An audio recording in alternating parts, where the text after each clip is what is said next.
Welcome to Shade in the City. I'm Treese. It's Nose.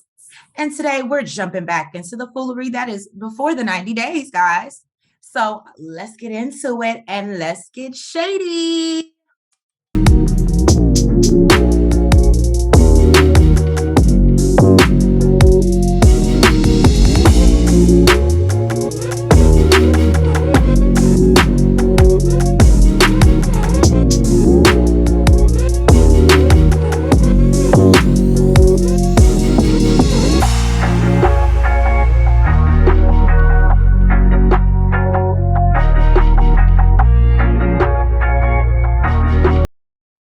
We see Usman and Kimberly wake up together here at the bottom left. I'm not gonna say nothing. Everybody look a little crazy when they wake up. She seems to be excited that they have spent the night together, and you know she has a glow to her. No. Oh, okay. I'm sorry. Bells wants to interrupt. That is not what we're gonna do. Oh, okay. Okay. First of all, let's start. Yes, you want to start with a picture in the bottom left. He looks aggravated as fuck. Okay. He looks aggravated. Huh? I said that he has to wake up to that. He looks aggravated because she's doing too much. He's like, I came, I spent the night with you, and you're doing too much, too early in the morning. Oh, you sing in your sleep, rubbing his face. And he's like, okay. Like, bitch, relax. You're doing too much. And too much. And this woman, she believes that she has a glow. Okay. Where do you see the glow besides here in the confessional where she has on makeup to make her look like she has a glow? Makeup and good lighting. Good lighting. That works. But where? Look at the top left. Are we glowing? Are we glowing? She's looking pretty dull. Pretty dull to me. She does let Usman know that I think he wants to run out to go get dressed. And he's like, okay, I got to get my clothes. And she's like, well, you left your clothes in your room. You should bring your clothes here. And he's like, well, is that what you really want? Which is, as he's in the mirror, I thought it was really cute. He's like, looking at himself in his robe. And she's like, looking at him like he's a snack, basically. She wants to devour him. Yeah, it was giving real creep. Thirsty, parched. So even though he was like, you know what, did not want to spend the night with her, didn't want to stay in her room, and he decided to do it to make her happy, she's still upset that she ain't get none. Mm-hmm. You give her an inch, you trying to take a mile. As I told Nels, I said, it's giving sex slave. I'm sorry. That's what it's giving. It's giving. You think this is some type of gigolo situation. And because you bought him these things and you so now, yeah, it's giving sex slave. What I liked was, so in his confessional, he said, that it's against his culture and against his religion to be intimate or even stay in the room with someone you're not engaged to. So of course they brought up baby girl Lisa. Well, why did you have sex with baby girl Lisa so soon? Oh, well, we were engaged before she came. I will say I kind of respected him for that. And that actually does make sense. Like they were engaged. So they were under the, thought process that they were going to be married. So I can understand where he was coming from or his thinking process when he's like, it's nothing to, and I'm sure by that time, Lisa has sent him thousands and thousands of dollars. So I'm sure he was already her sex slave. And he was getting ready to marry her. So, but.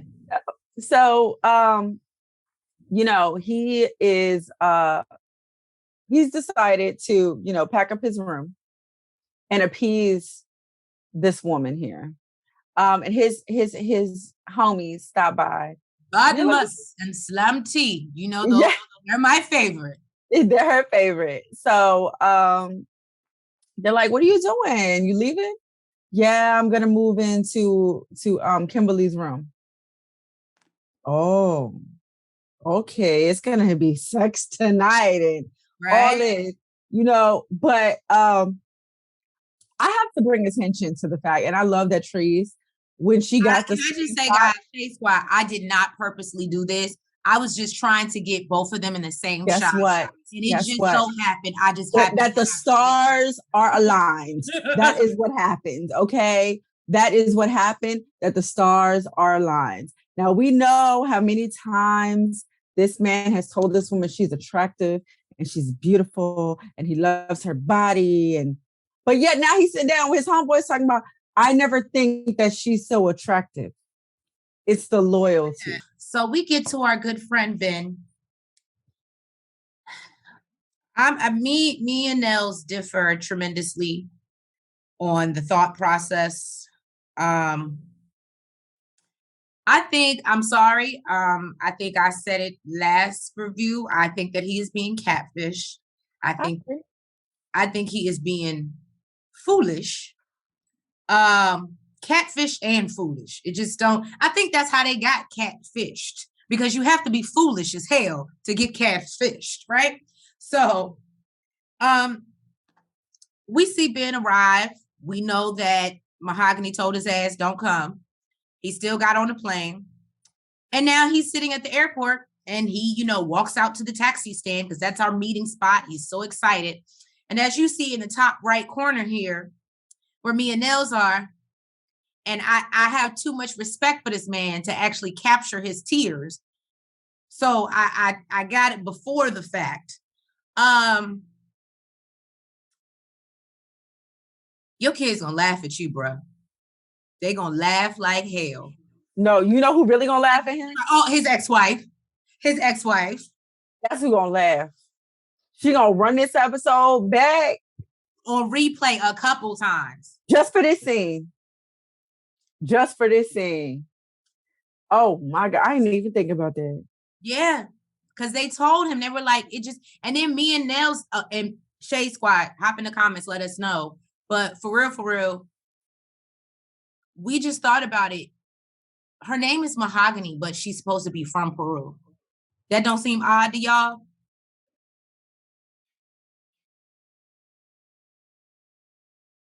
I'll even, you know what? I'll even expand my mind and go Google and see if Mahogany is a common name amongst Peruvians. Let me tell you something. So I know that when I think of Mahogany, honestly, the first thing I think of is the cards. Okay.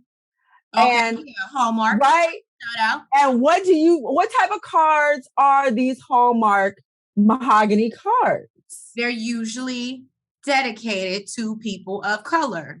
So I don't know if maybe they do it different in Peru. I don't know. But all the Hispanic women I know, even if they don't have like a normal Hispanic name, not something that normally means black. I don't know. It's I told Trace, I said, if she don't even live in Peru, wouldn't it be crazy if her name was actually Mahogany? She's not Peruvian. She lives somewhere in Detroit. And not to mention, that would be even worse because he already live in Michigan and he done flew to Peru looking for Mahogany. Yeah, that would be crazy. I'm not gonna lie though, I do feel bad for Ben. I feel sorry for Ben. He's a softie, y'all. He is a fucking fool. Okay, I'm a fool. As my grandmother. What did I say? What did I say? For people in love, you have to leave some space. When you're talking about them, you have to leave some space for stupidity and foolishness, because people in love do stupid shit. It is what it is. But I don't know. I really like Ben and I feel sorry for him. And I feel like I want to say Nels is a softie. I don't know what she going through. I'm really not a softie, but I feel sorry for Ben. I don't know who this person is that's talking right now. This is Mahogany talking. This is her catfish. crying right now. He is getting to me. Can we get nails back? Can we get nails back? He is crying. He is getting to me right now. Okay. He is making me get in touch with my sensitive side. I see. Clearly. Because you sensitively believe in this bullshit. I feel bad for him. I mean, I do feel bad for him, but as I told her, all the signs were there. She won't even video chat with the man. It's just bad. It's just bad. And they're again said, love always wins. Okay. And this bitch is trash. She is trash. She is trash. She is trash. The fact that he flew 11 hours, bitch, you can't even pick up the goddamn phone. You're trash, bitch. Woo, y'all. I feel like maybe you should start this one because it's okay. You're gonna start off soft and I'm gonna tear in his ass. So well, at least he know what's coming. So yeah, y'all, we basically get to Ximena and Mike. As you can see, they're leaving Salento. They're leaving, and I don't know. I was telling Nels, I don't know if you see the bottom left pic. I don't know what's with the hat, but okay. If you like it, I love it. So basically they get inside an Uber or a taxi of some sort, and this man blows his nose. Oh, God. Go ahead. And puts it into the back seat of the car. Now, I've taken Uber. That is nasty. If it didn't go because I don't like to litter, I think I would have just had enough respect to respectfully put it in my purse until I could get out the car and throw it out, because that's not my vehicle, right? So the fact that he stuck his nasty snotty tissue in the back of this man's vehicle. Look at her. She looks embarrassed. She looks embarrassed. Young children don't do shit like that. It was bad, y'all. It was young bad. Children don't do shit like that. At the worst, they may throw it out the window. Yeah. And then to use the excuse, oh, there's no trash. Of course there's no trash. You're in a fucking car. If you want trash, maybe ask the driver, hey, do you have a bag? Do you have something? Huh? I'm not defending him. I'm making a point. He doesn't know Spanish. So he wouldn't think to ask the driver. But you use a translator app for your girl. That's true. Because I'm sure that driver heard her when she Guess what he did? Him out. Guess what he did? Passed him a bag. So you can get your snot rag out my goddamn car. Yeah, it was nasty, y'all. What aggravated me the most? And then he about this scene. Go ahead. Is the fact that he blamed it on his ADHD. So I understand with ADHD, maybe, and according to him, he gets distracted at times and he forgets things. And he used as an example, if the clothes are on the floor already, he may forget that they're there. Sir, that sounds like two different problems, ADHD and nastiness. Because if the clothes are already on the floor, you forget that they're there. Why are they already on the floor? Maybe before you forgot that they were there, you shouldn't have put them on the goddamn floor.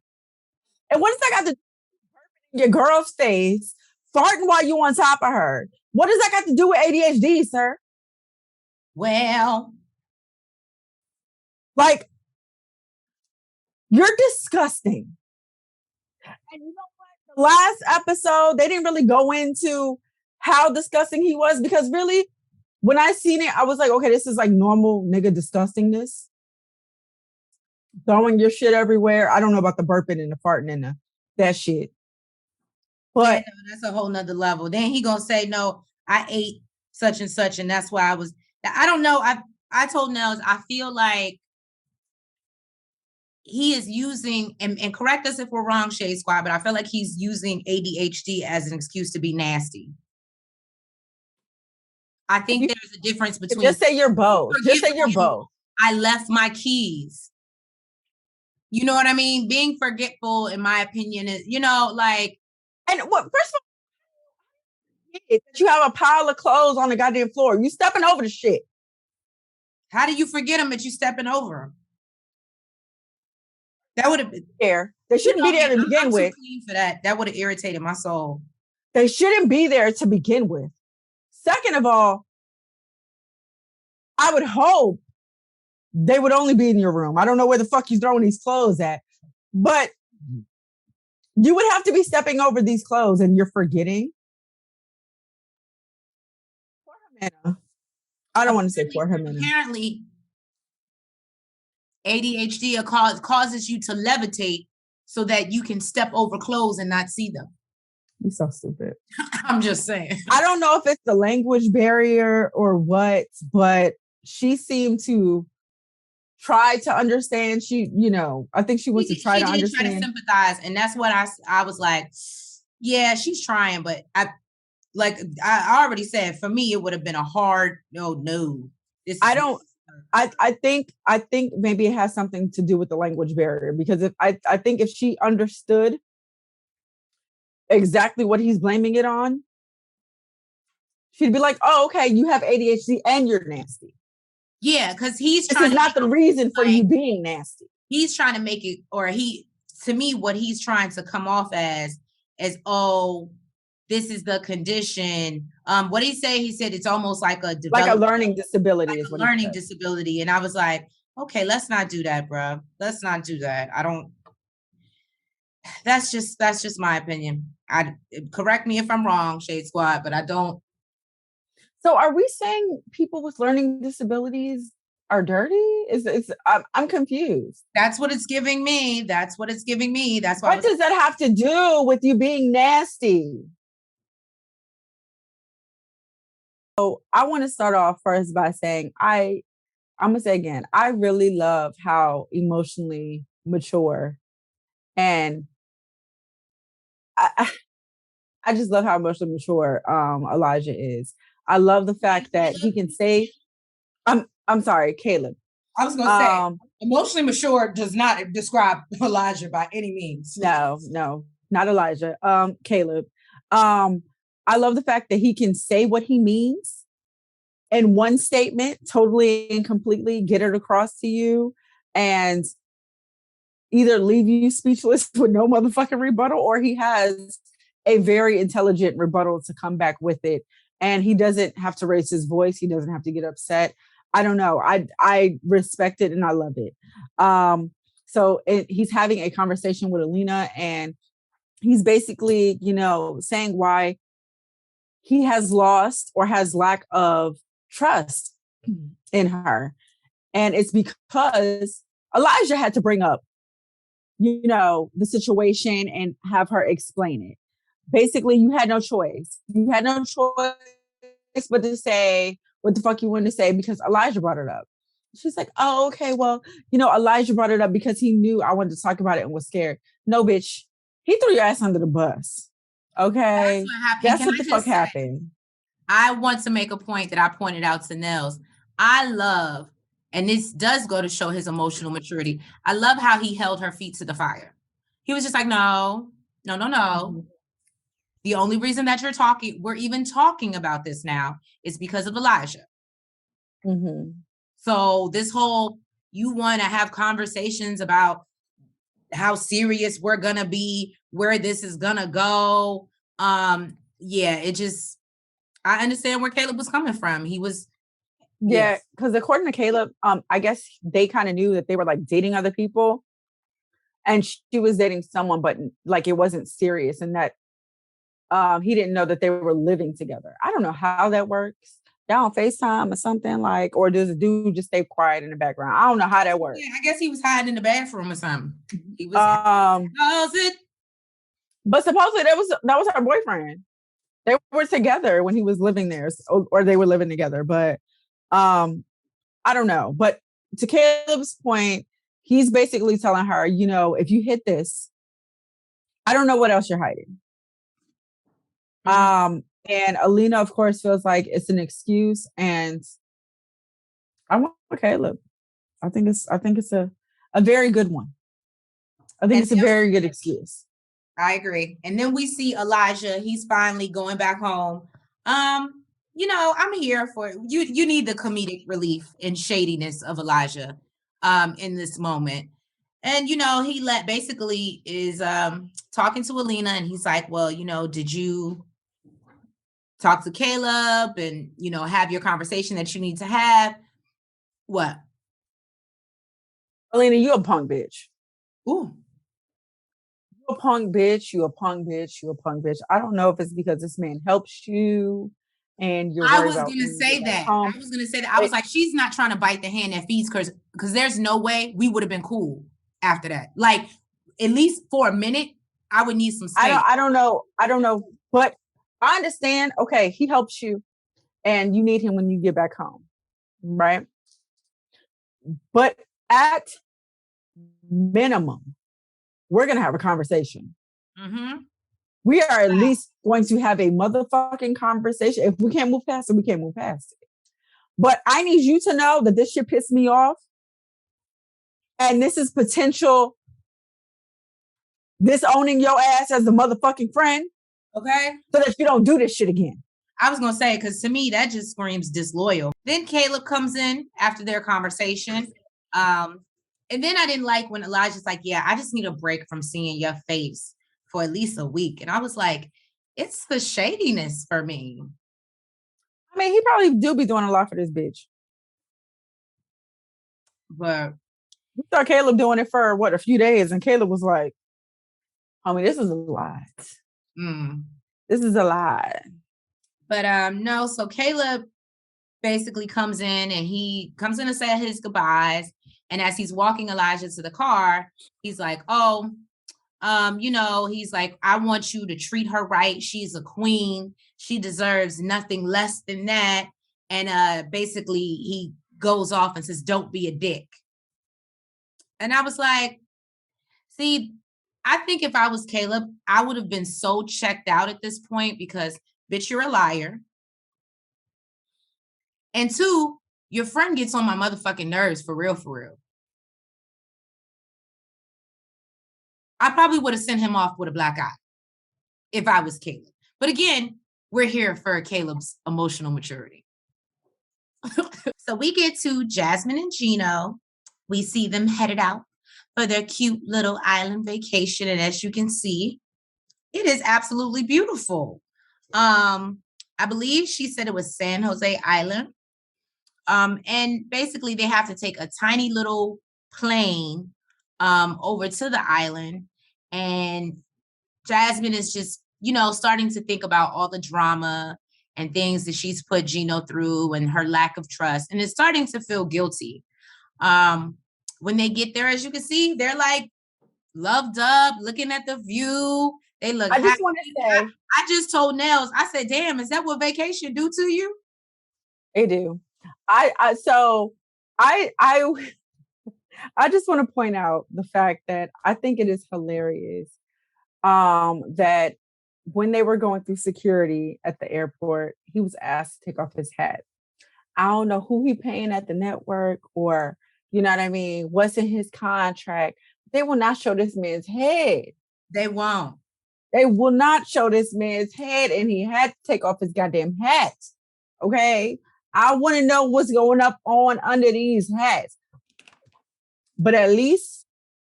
And didn't she say Jasmine, he looks like a Bruce Willis or something like that? I said, ooh. What happened? What? I think she said something to the effect of when he takes his hat off, it gives her Bruce Willis. And I was like, that's an insult to Bruce Willis. That's a real insult. So I can't. You know who Bruce Willis is, right? Of course I know who Bruce Willis is. I was going to say, don't make me pull out The Fifth Element. I can't. Bitch, that's one of my favorite movies. Okay. So I can't see him going from Hanson with the hat on to Bruce Willis with the hat off. I would think it only gets worse. But let's be clear, okay? We know that she already finds him attractive. Yeah, see them starting to relax and get into the vacation. They both look very happy. And let's just hope they stay that way, because Jasmine is like a ticking damn time bomb. We just don't know with her. So don't bring up no paint, homie. Don't bring up no paint. Okay. All right, y'all. Hopefully you see the headline here, because that's what's happening. Ella went to go visit her mom and dad. You see dad in the middle. Mom is here, top left. And they look like brothers. We see Ella talking to the dog on the way to the farm. And apparently she is known for being a cow whisperer. She speaks to them. They apparently speak back to her. And this is a perfect example of why you should probably try to get out more, Ella. You have made these cows your friends. And she discusses how she lets her parents know that she has decided, which we did cover last review, why can't Ella get her butt on a plane and take her butt somewhere to meet him? So she finally heard what we said. Good job. Yeah, she let her mother know that, after all this time, after Johnny resigned from his job, he bought the ticket. Now he wants to delay his trip. But he still has his trip to Dubai. So she's like, I think I'm gonna go to Dubai.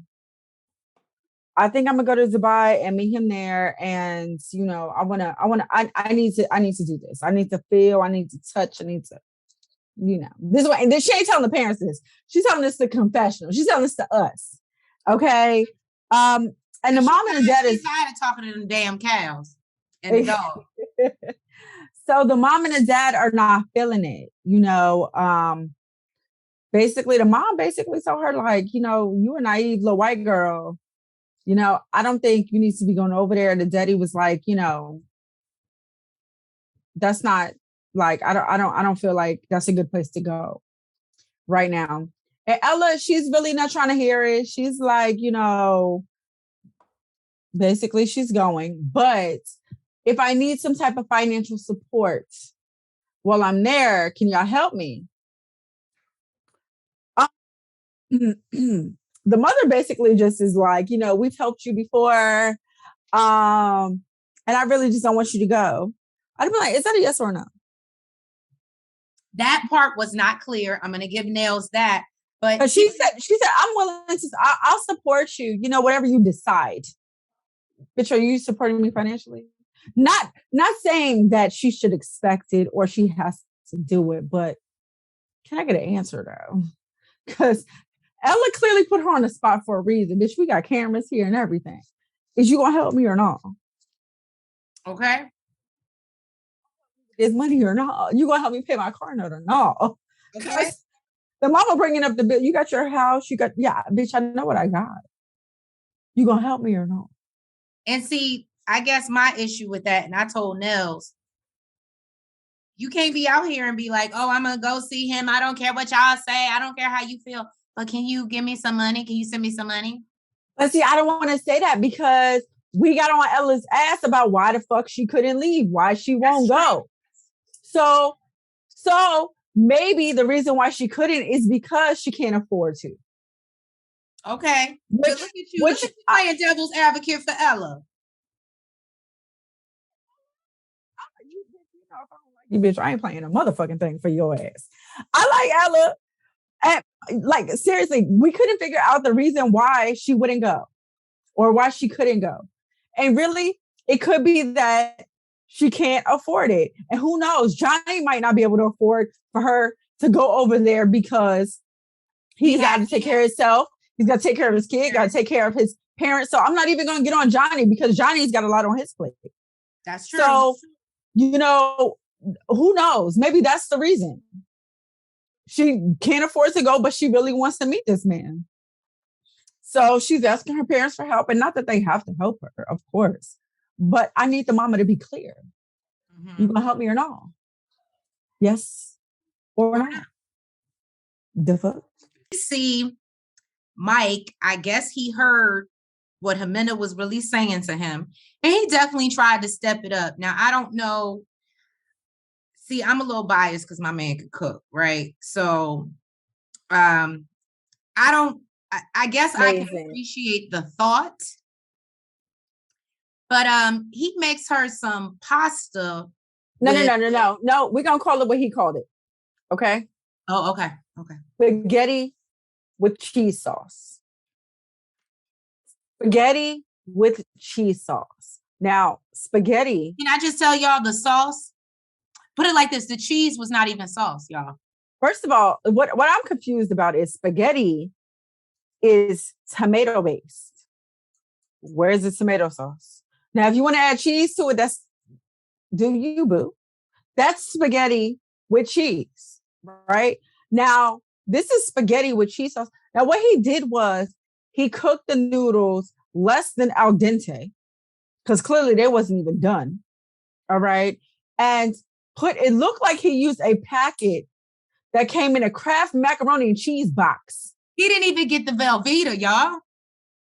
The goddamn noodles. So really what he did was made macaroni and cheese with motherfucking spaghetti noodles, and the noodles wasn't even cooked all the fucking way. Let me tell you something. Yo, Ximena told her son, yo. I'm gonna do that to my boo and see how I go over. Ximena told her son, don't eat that shit.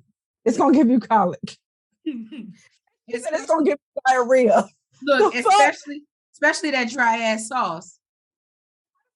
Macaroni and cheese and thought this was a dinner. So I was gonna give you a pass. We appreciate you, Mike. Well, I don't appreciate it, but Ximena. Where you from? No, you don't get a pass. Even though I've never heard of the part of New York that you're from, you don't get a pass. And really, okay, I want to know this man. I want to know what his nationality is, because his relatives are giving me very much Italian. I was just about to say that, and I didn't want to. Me Italian, and I feel like they would be disgusted with the fuck shit that you just made. Maybe you tried to learn, and maybe you got distracted. You got distracted and forgot. What the fuck they did in order to make this meal. You forgot a few steps. I don't know, but this shit here. Eat raw macaroni and cheese, nigga. And macaroni and cheese and spaghetti noodles. The fuck? It's not what it's hitting for. It is not what it's hitting for, Mike. So we appreciate the effort, but guess what, nigga? We still hungry. Basically, he ended up throwing all 4 plates in the trash. With full plate. They were all full plates. Full plates. Okay. So, okay, you said 4 plates. That's 1, 2, 3. Oh, so he didn't even eat his own plate. Is what you're saying? Mm-hmm. You know what, though? I appreciate Ximena, because he asked Ximena, how was it? And he was like, oh, she lied. And you see her trying to, look, she put the fork up to her mouth, but never let it enter. She tried. I thought it was weird, because you know what? I had a different idea of Ximena, but the fact that she even tried and she lied and was like, yeah, it's great.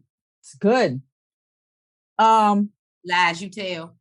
But I'm glad that he caught the hint and saw her face and was like, I need to never do this again. And I just need to work on my cleaning, because nigga, what are you good for other than paying bills? Because you're dirty as fuck.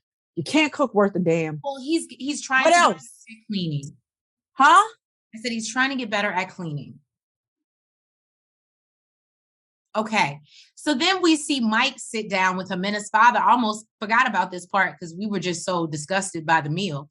But he sits down with Ximena's father. And I really, from the beginning of the scene in the previews, you would really think that her father is about to rip him a new one. I don't give a fuck what nobody said. I really like the dad. Yeah, To me, no, he's I a do real like one. the dad. So the dad basically tells him, like, look, I'm not really too sure about you. What are your intentions with my daughter? He lets him know through the translator that he, really wants to be with her and has every intention on asking her to marry him. Mm-hmm. Then the father asked him a question, something as, well, how well do you know her? And he's like, what's her favorite food? No, what's her favorite color? This nigga says pink. The daddy laughs. No, nigga, it's black. Which is kind of weird. And then he's like, then he says, what's your favorite food? What's her favorite food? Anything with meat.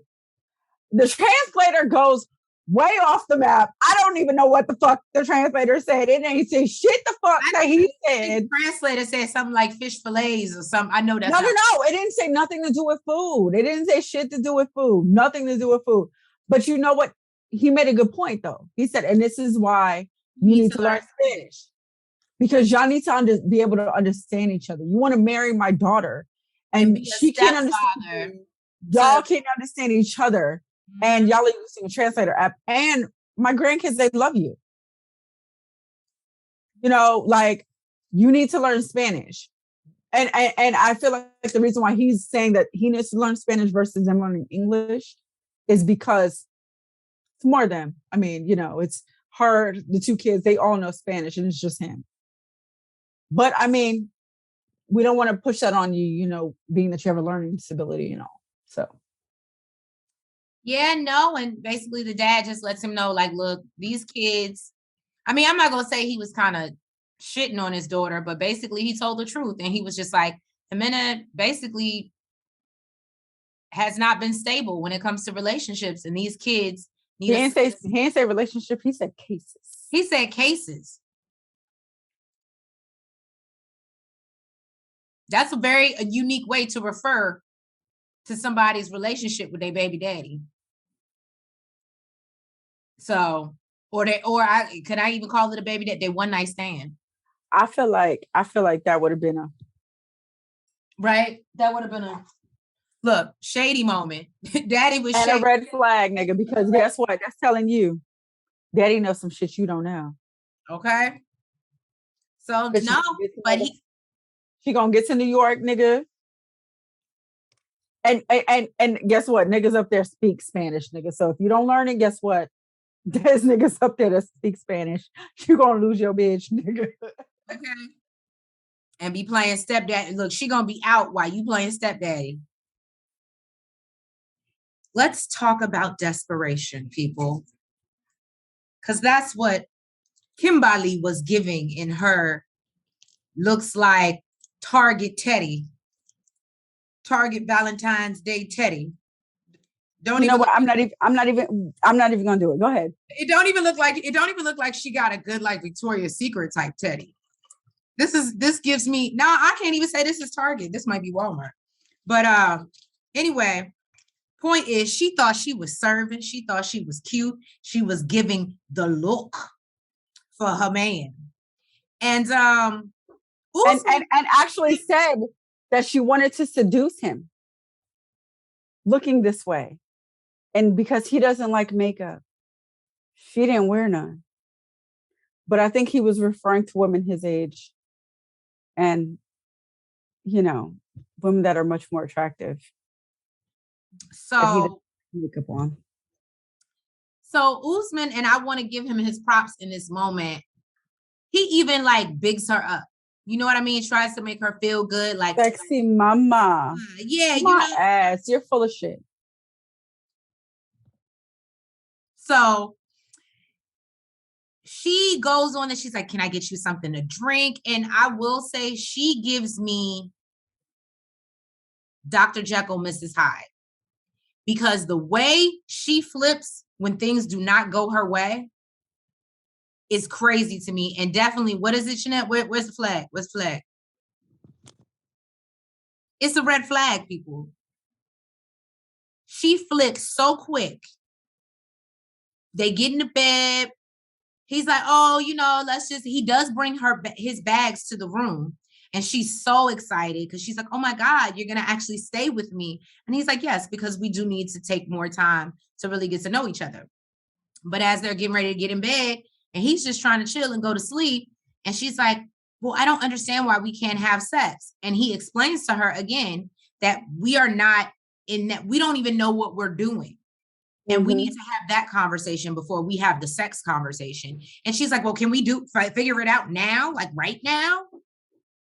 And it was just really giving desperation in this scene and throwing. I would think, and this is just me personally, this is not talking about women across the board because we're clearly all different, okay?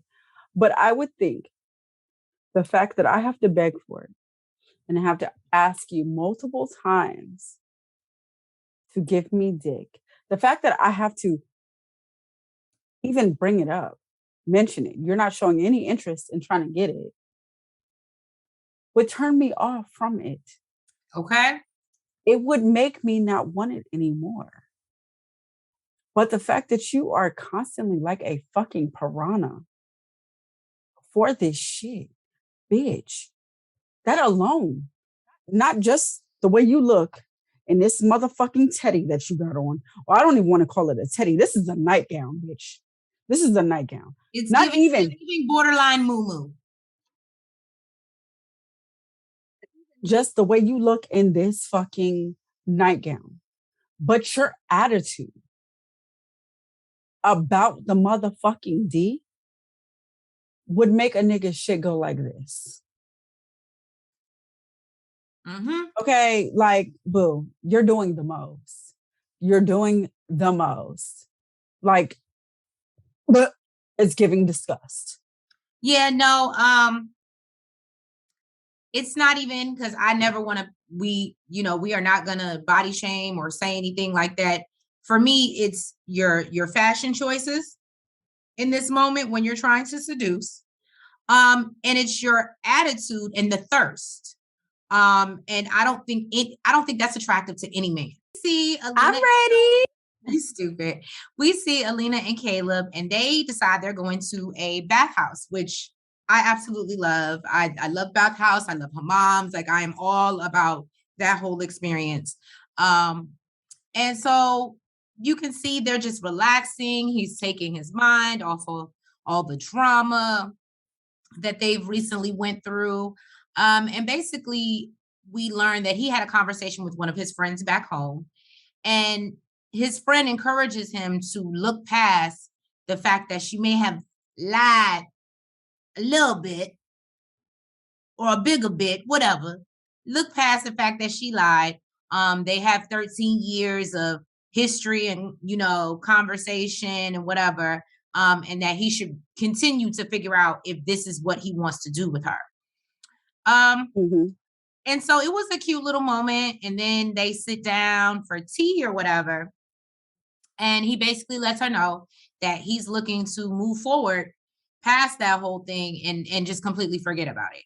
And she's obviously over the moon because, Caleb is what she wants. And again, as Nels always says, Caleb just continues to show us his emotional maturity. And I'm here for it. Tumbleweed. Yeah, she can't say that he's necklace this as an excuse anymore. Yeah, he's just okay. He's just not the best gift giver. Okay. And some people just aren't. You just have to find, a healthy balance because bitches like gifts. Okay. So he's not a good gift giver, but he is definitely emotionally mature. And I definitely appreciate it. Yeah. No, it was well, we're back at Mike and Ximena. And we basically see that Mike sits down. I can't remember whether it was Harold or I can't remember the other little, but we're just going to say Juan. Or Juan. So which one is this, Harold or Juan? Look, at least you know their names. So we sit down with either Juan. I would assume it's the older one. I would assume. Okay. So he sits down with, I believe, Juan or Harold, and basically asks, him his feelings on whether he would be okay with him asking his mom to marry him. He shows him the ring, and the little boy was so cute. He was just so excited. He was like, I'm just so happy he'll never leave again. That really touched my heart, because as Ximena's father mentioned in the scene prior, these boys clearly are not used to any stability. And so having a man around the house consistently and somebody to nurture them, and not saying that their mother doesn't, because Ximena looks like she does a pretty good job, but when it comes to men, seems like she may do a piss poor job at that. So she's out getting ready for a special dinner with Mike, and she's sitting around talking to her mother, the stepmom, pretty much the sister, the whole family. Because I forgot they all live there. So as she's getting ready, of course, they're gonna be there. And basically they just let her know, like, what are you gonna do if he proposes? Maybe it's gonna be a surprise, but what are you gonna do if he proposes? And she's like, well, I don't know, but she does say that she wish he didn't have to leave so soon. That, things are starting to gel and they're, getting along better. He's listening to, her concerns and about his cleanliness and things of that nature. So it seems like they're on the right path. And I hate to say it, I love when she seems like she's kind of like unsure about what she would say if he proposes. I love how her mother reminds her, look, you can have all the options in the world, boo, but guess what? How you gonna get this rent paid? How you gonna get these bills paid? So you cannot want them if you want to. This could not be your cup of tea, but just remember who pays your bills. That's basically what Mama. You know what? I'd like the fact that Ximena has actually taken into account that, like, she might be feeling him. She might actually, feel some type of way towards Mike. Because initially, I know we both felt like it was about the money. Yeah. But the fact she even wants him to stay longer, now a bitch who just wants you to pay the bills is like, please go back home. Nigga, when are you leaving? Yeah. What time your flight? Wait, just get back to where the fuck you came from. Take care of my bills like you've been doing, and we good, homie. But the fact that she's actually trying to get to learn him, actually trying to have a real relationship with him and wants him to stay, I ain't gonna lie, shocked the fuck out of me. Yeah. So I guess we'll see what happens at dinner, but it seems like she's starting to come around now that he's about to leave. So we shall see. All right. So we get back to Nels' favorite character on the show. And that's what I have to call him, character, because that's what it's giving. Mahogany. Now, do you see, I made sure and purposely to take this screenshot of him getting into the taxi alone, because she never shows up. And he, the cab driver's asking him, like, it's your first time in Peru, like, what brings you here? I don't even think he asked that. And I said, Ben is the perfect example of how you go to a different country and they rob you because you give way too much information. Oh, I don't know if it's like this in every country, right? But I know, like, in Mexico, right? They only have certain taxi drivers that can go to the airport. Not every taxi can go to the airport. Right? Oh, okay. I don't know if you have to register or do something special. I'm sure.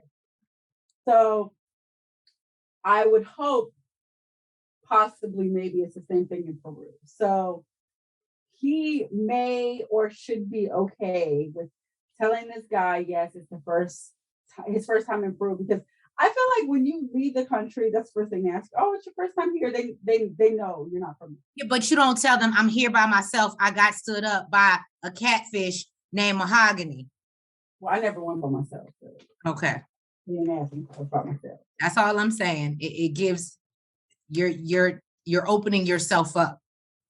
Opportunity. That's all I'm saying.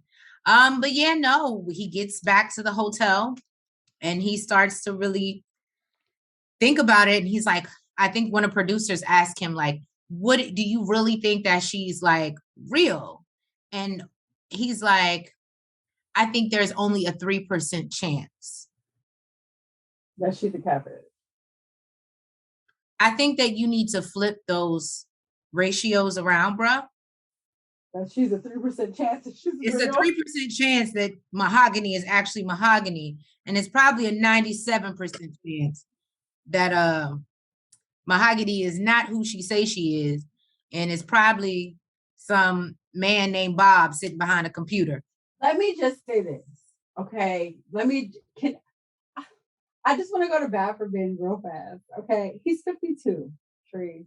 This is a totally different era where they're not used to FaceTime and not used to being able to see your face when they talk on the computer or whatever. All these social media accounts and shit like that, right? Because we would say, oh, FaceTime me. What's your IG? What's your Facebook? Whatever what's your Snapchat? Whatever, right? That's it's really not even our generation. We are adults going into this generation, right? But he's 52. Okay, now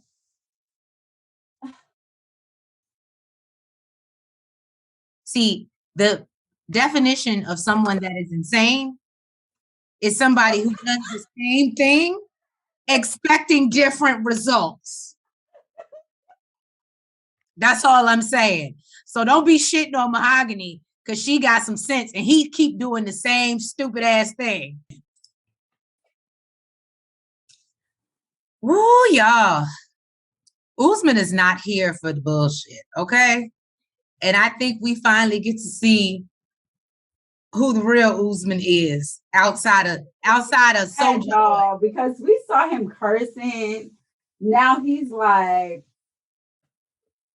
yeah, I'm not here for it. Like Usman has like, never. Look, you're not gonna sit here on TV and make me look bad. He was like, I'll get up, take my shit, go back to my room. And she's like, no, I don't want you to leave like that. And so she's like, please come back, just stay. And basically he lets her know, like, I'm leaving in the morning because this is just too much, but I'm gonna stay tonight. And so it seems like they're getting past it. And then she brings up the fact that, what are we doing? I love you. And I just don't understand why you won't have sex with me. And everybody's going to look at me like I'm stupid. And my son already feels some type of way. And for whatever reason, this sets off Usman. And he's just like, what the fuck does your son have to do with anything? Well, she also said, my son's going to curse you out. She did say that. And I think that's what set Usman off. Like, I don't have any business with your son. So what does your son have to do with me and you? And like he explains, in the African culture, especially Nigerian culture, you respect your elders. Yep. If I'm not getting respect from your son, then exactly. He's like, if I have to be good with your son to be good with you, then I don't need it. And I was like, well, damn, Usman. My thing is, she's like, oh, how is my son going to feel about this? He has to accept you and the way you're treating me. Is it so your son's going to be upset that you didn't get no dick? Because from what I've seen this entire season, was Usman showed you the utmost respect. He showed the utmost respect. Okay. And now it's an issue when we're getting down to the nitty gritty and you wanting dick. Now all of a sudden he doesn't care about you. He doesn't love you. Bitch, he's not even attracted to you and he's still fucking with you. Yeah.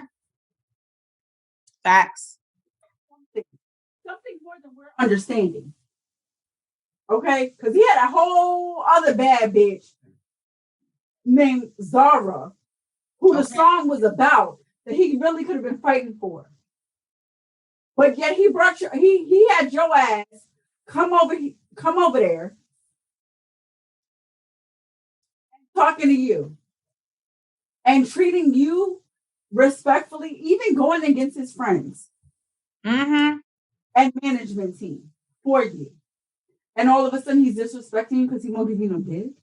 No, bitch, you're disrespecting his culture and his religion, like he said. Now, I'm not here to question whether that's true or not. The point is, he said it. And he told you what it was before you got there. Yeah, he did. And was even willing to get a separate room from you and still going against his culture and religion by staying in the room with you. When I get no dick, it's a fucking problem. Oh, my son gonna curse you out. Da da da da da. He's gonna see how you're treating me. I hope your son don't give a fuck whether you get dick or not. Okay.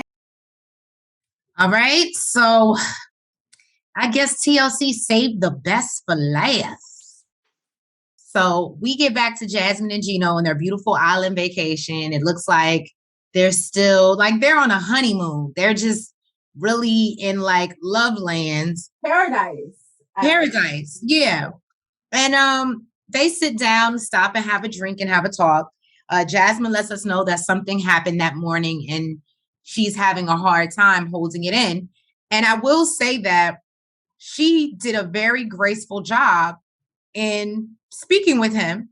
She lets Gino know that one of his ex-girlfriends reached out to her, wanting to talk to her.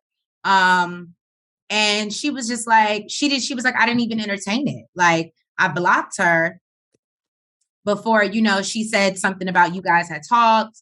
And she, she was like, I let her know that I didn't believe that. Yeah, she said that she trusts him and she blocked him. She blocked her, which I would have not expected Jasmine to do. I didn't expect that from her either.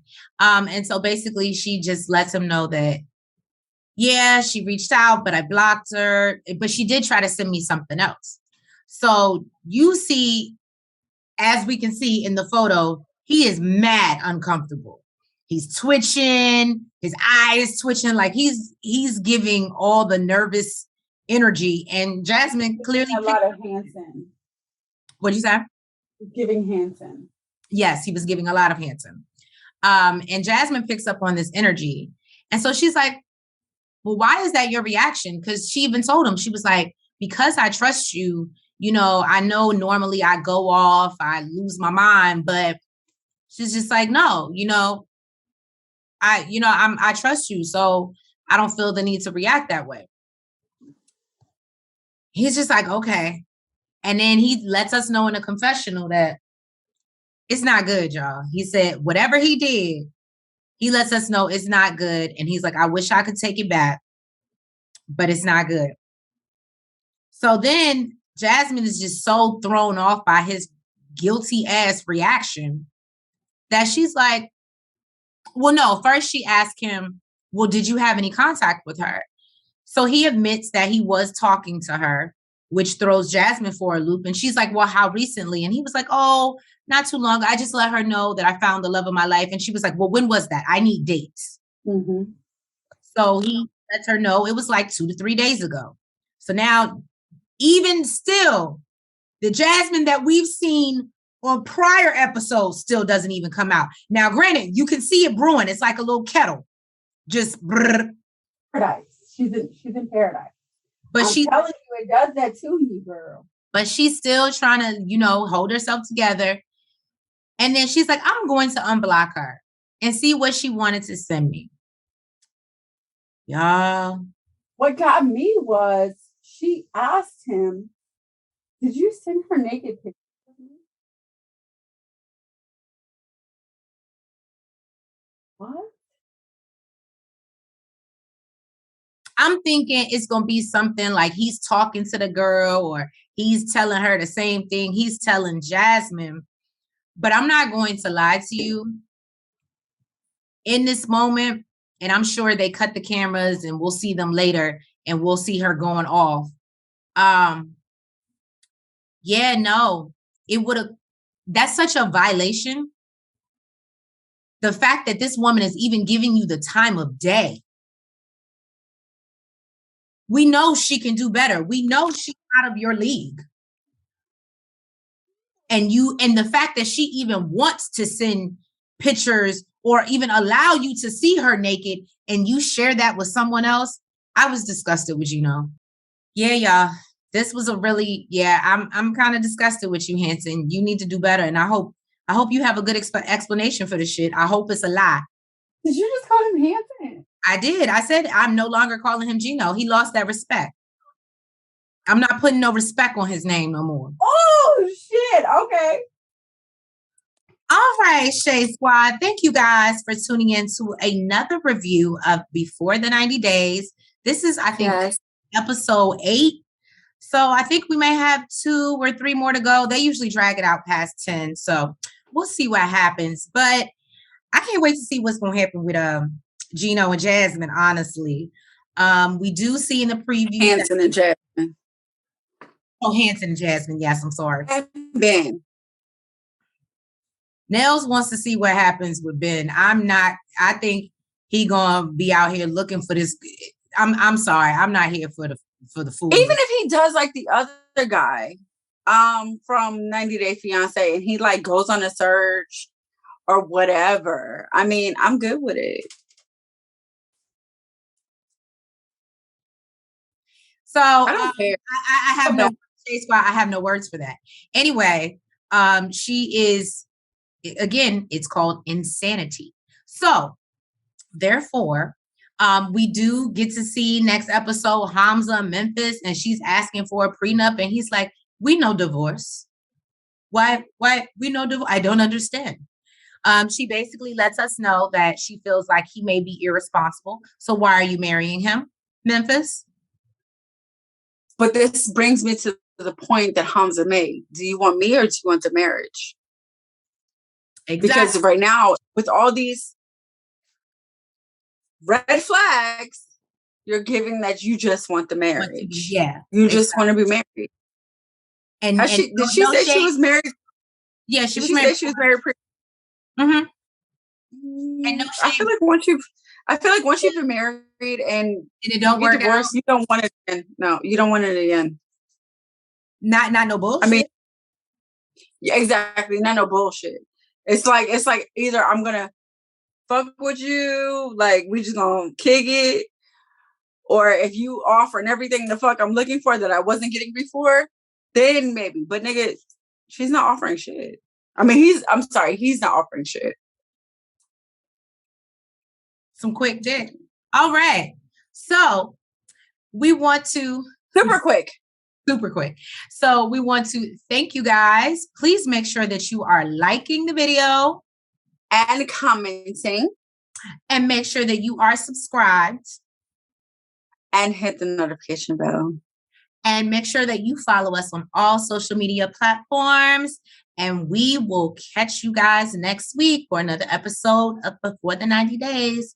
Thank you. Have a good night. Front, back, side to side. Make sure you go like and subscribe. Front, back, side to side. Make sure you go like and subscribe.